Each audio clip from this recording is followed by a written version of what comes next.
ফেব্রুয়ারি মানে আন্তর্জাতিক চলচ্চিত্র দুনিয়ায় উৎসবের ব্যস্ততা। আর সেই ব্যস্ততার মাঝেই আবারও প্রমাণ হলো নীরব কিন্তু গভীর গল্প বলায় ইরানি সিনেমার জুড়ি নেই। এই মাসে মুক্তি পাওয়া ইরানের দুটো সিনেমা আন্তর্জাতিক অঙ্গনে ব্যাপক আলোচনার জন্ম দিয়েছে। আলোচনায় থাকা এই দুই সিনেমার গল্প জানব প্রতিবেদন থেকে।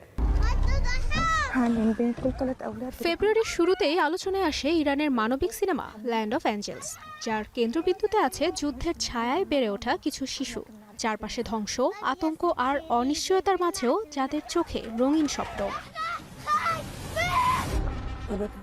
গাজা অঞ্চলের পটভূমিতে নির্মিত এই সিনেমা রাজনীতি নয়, তুলে ধরেছে মানবিকতা।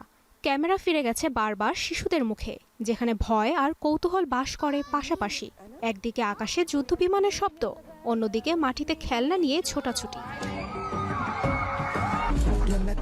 এই সিনেমাটি ইরানের অন্যতম মর্যাদাপূর্ণ ফাজার ইন্টারন্যাশনাল ফিল্ম ফেস্টিভ্যালে প্রদর্শিত হওয়ার পরই সমালোচকদের প্রশংসা কুড়ায়। বিশেষ করে এর বাস্তব অভিনয় আর সংযত নির্মাণশৈলী দর্শকদের মন ছুঁয়ে গেছে। ধুলোমাখা রাস্তায় দৌড়ানো শিশুরা, আকাশের দিকে তাকিয়ে থাকা চোখ আর নিঃশব্দে ভেঙে পড়া এক একটি স্বপ্ন, এতেই দর্শক বুঝে যান গল্পটা কেবল সিনেমার নয়, বাস্তবেরও। অন্যদিকে চলতি মাসের শেষ দিকে আন্তর্জাতিক উৎসবে আলোচনার কেন্দ্রে আসে আরেকটি ইরানি সিনেমা রয়া। সাইকোলজিক্যাল থ্রিলার ঘরানার এই সিনেমাটি কোনো যুদ্ধক্ষেত্রের গল্প নয়। এই গল্প কারাগার থেকে মুক্তি পাওয়া এক নারীর জীবনের গল্প, যিনি শারীরিকভাবে মুক্ত হলেও মানসিকভাবে এখনও বন্দী। স্মৃতি, ভয় আর অপরাধ বোধের ভেতর দিয়েই এগিয়ে চলে সিনেমার গল্প। এই সিনেমার সবচেয়ে বড় শক্তি এর নীরবতা। সংলাপ কম হলেও অনুভূতি প্রবল। ফেব্রুয়ারিতে ইউরোপের বড় উৎসবগুলোতে প্রদর্শনের পর রয়া প্রশংসিত হয় এর সাহসী বিষয়বস্তুর জন্য।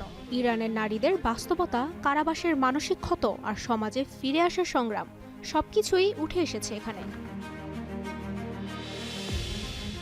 একদিকে ল্যান্ড অফ অ্যাঞ্জেলস, যেখানে শিশুর চোখে যুদ্ধের নিষ্ঠুর বাস্তবতা, অন্যদিকে রয়া, যেখানে এক নারীর মনের ভেতরের অদৃশ্য কারাগার। ফেব্রুয়ারির এই দুটি সিনেমা শুধু ইরানের নয়, মানবতার গল্প হিসেবে জায়গা করে নিয়েছে বিশ্ব দর্শকের মনে। তুবাইশি বুশরা, স্টার এন্টারটেইনমেন্ট।